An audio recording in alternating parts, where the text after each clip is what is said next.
निवासाला पण दिला जातो. आलय शब्द निवासाला पण दिला जातो. हा काढलेला आहे सर मी पाठवतो.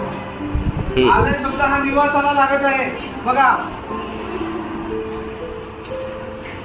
भवन, काय काय शब्द तयार झाले पहा इथे.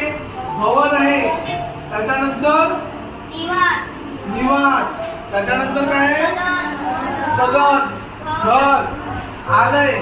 हे सगळे शब्द कशाला आहेत? समानार्थी शब्द. घर या शब्दाला जे आहे समानार्थी शब्द ते येऊन राहिलेले आहेत का? बरोबर आहे. लक्षात आलं सगळ्यांना?